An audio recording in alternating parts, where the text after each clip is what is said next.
Breaking news in Valley Village, where a pursuit just ended. Stu Mundell and Sky9 are live over the scene. Stu? Juan, Lena, a GTA suspect. That means somebody that stole that vehicle and possibly, they were saying possibly kidnapping suspect inside that stolen vehicle. Pursuit started in Van Nuys, made its way out here to the Valley Village area. What we're looking at is going to be Laurel Canyon, right near Magnolia. That vehicle you see right there, that's an innocent civilian. Their car was hit by the pursuing vehicle as it passed. We know 2 small children and an infant, along with 2 adults inside that vehicle. LA City Fire was there. They took a look at them. Nobody was taken to the hospital. We understand minor injuries. That car made it about a block and a half down Laurel Canyon, almost to Addison. There's an alleyway out here. That vehicle actually stopped in that alleyway. The guy got out and ran. Right now you can see there's a perimeter set up. They are calling for the dog. That suspect not in custody, but the helicopter has a very good idea where that person is. Live in Sky9 over Valley Village. I'm Stu Mundell. Back to you two in the studio. All right, Stu, thank you for that. And we have more breaking news. Former President George H.W. Bush has been hospitalized. Mr. Bush's wife, Barbara, was just laid to rest on Saturday after passing last week. And Mr. Bush was admitted to the hospital just hours after the service with an infection in his blood. We will get you more information on his health as soon as it's made available to us. All I see is just crumbling up, one by one, one by one. Holy God, I've never seen a scene like this in my life, I swear. Also at 4, a man drives a van through a crowd of people in Toronto, leaving death and destruction in his wake. Hello, everyone. I'm Juan Fernandez. And I'm Lena Wynn. That developing news out of Canada, where a man drove a rental van through a crowd of people today, killing 9 and injuring 16 more. Investigators believe it may have been intentional. Kenneth Craig has the latest on the investigation.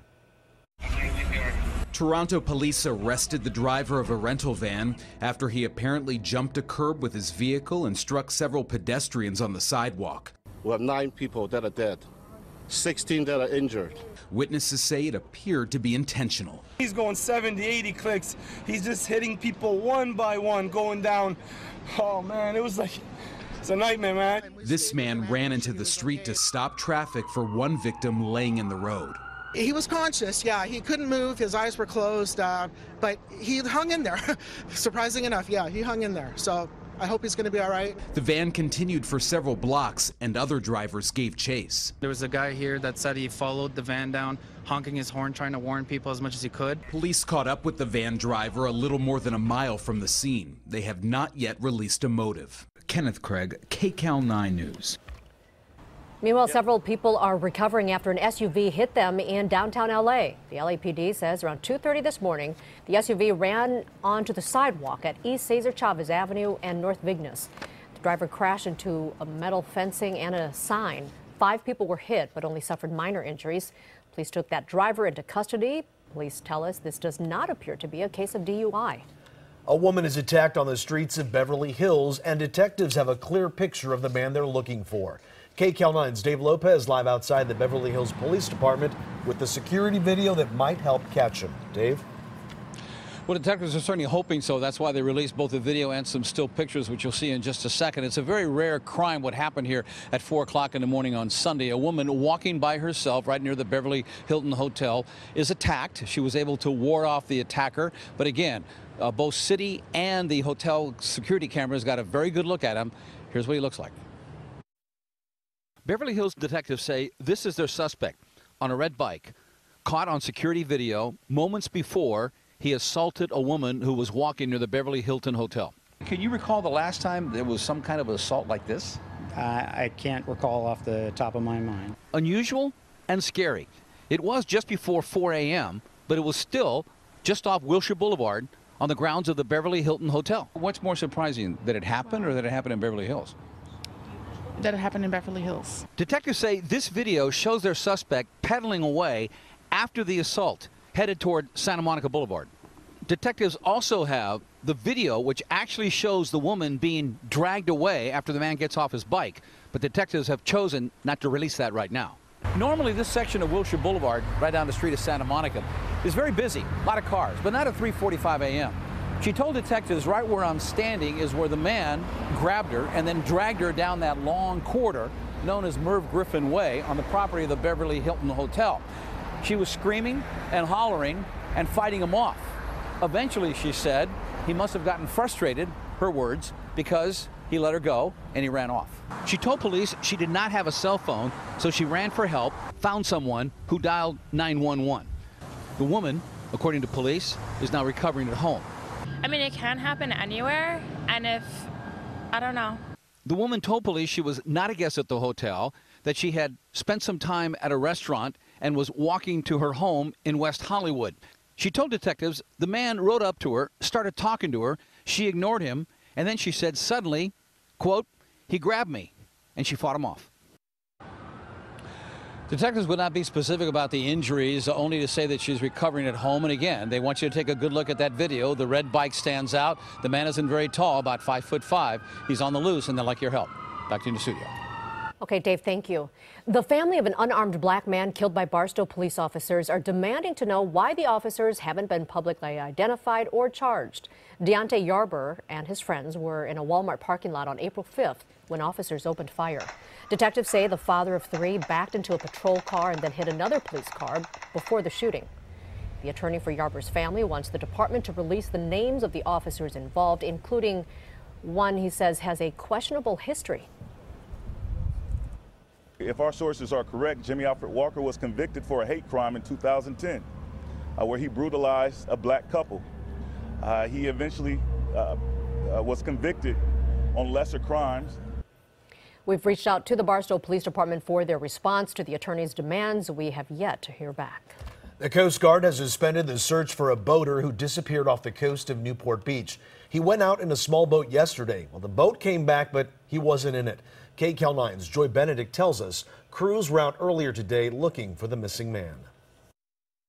There is certainly a disheartening feeling settling over Newport Beach as a man has now been missing since Sunday evening. Here at Harbor Patrol, they are telling us that the family is asking for privacy at this time, but of course they, as well as investigators, are still hopeful he will be found alive. This is the picture of 47-year-old Nicholas Busick, a husband and father from right here in Newport Beach. He hasn't been seen in almost 24 hours when he told his wife he was taking the boat out. Well, search crews headed out early this morning to join those already combing the coast looking for this boater. His 17-foot Boston whaler came ashore Sunday evening. The owner nowhere to be found. Investigators say Busick told his wife he was headed out to sea and would stay close to the harbor. But about 5 hours later, his boat arrived without him in it. It was in gear and the engine was still running. The Coast Guard immediately started searching on the ground and in the air and stayed out all night long, but they have not been able to locate this missing man. He left his house at approximately 1 o'clock, rode his bicycle down to where the boat is kept here in Newport, and went out on the boat. She said that he's very familiar with the boat, and they've owned the boat for a little while, so they're confident in his boating skills. Busick's boat was moved over here to Harbor Patrol, and they do have it taped off as this is considered an ongoing investigation. However, at this time, deputies say they have no reason to suspect any sort of foul play. It was about 57 degrees out on the water last night. It's not clear if he was wearing any sort of a life vest or a wetsuit. From Newport Beach, Joy Benedict, KCAL9 News. We have some more breaking news now. It's happening in North Hollywood where a murder suspect is barricaded. Let's go up to Stu Mundell live above in Sky 9. Stu? That's right. LAPD located this murder suspect 7500 block of Tahunga near the cross of Cohasset. You can see a large response out here, not only SWAT but bomb squad as we understand it as well. LA City Fire, first responders in case they're needed, and of course a large command post, a number of officers. Now this is a very dangerous suspect, but believe that he's involved or wanted for a murder. Right now though, that suspect's still inside that home, refusing to come out. There has been a few evacuations of neighboring homes. Live in Sky 9 over North Hollywood, I'm Stu Mundell. Back to you two in the studio. Busy afternoon in the San Fernando Valley. Stu, thanks. President Trump is welcoming French President Emmanuel Macron to the U.S. today. Macron and his wife Brigitte landed at Joint Base Andrews earlier.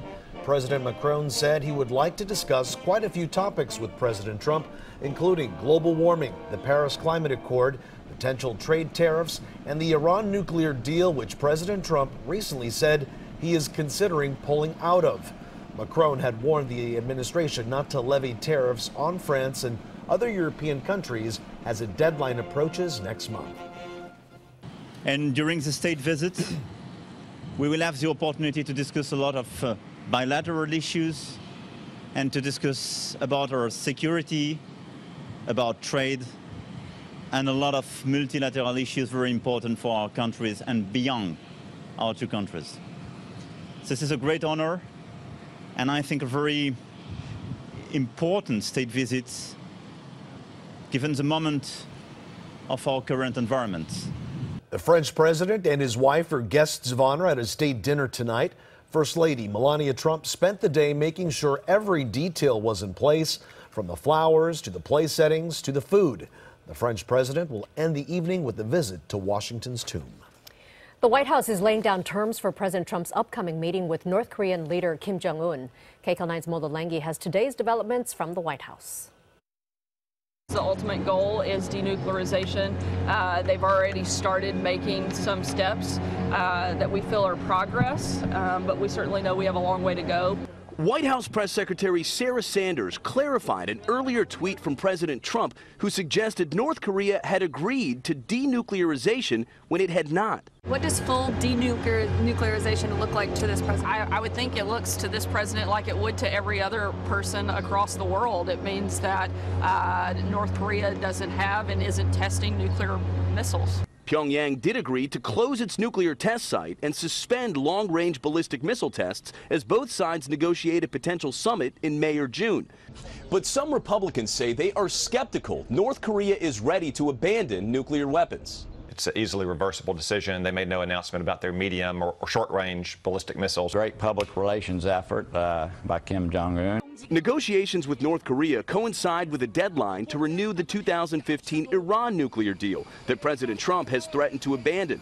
The deal will be a major focal point in discussions between President Trump and French President Emmanuel Macron during his visit to the White House this week. Mo Lengi, KCAL9 News.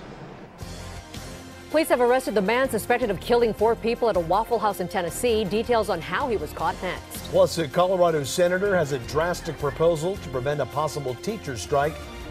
Go on strike or go to jail. And we'll explain how a free gift from an airline crew cost the traveler hundreds of dollars. Amber. And a live look outside where we have warmer than normal temperatures once again, but we're starting to see low clouds and fog moving back in. I'll let you know when cooler temperatures will be on the way.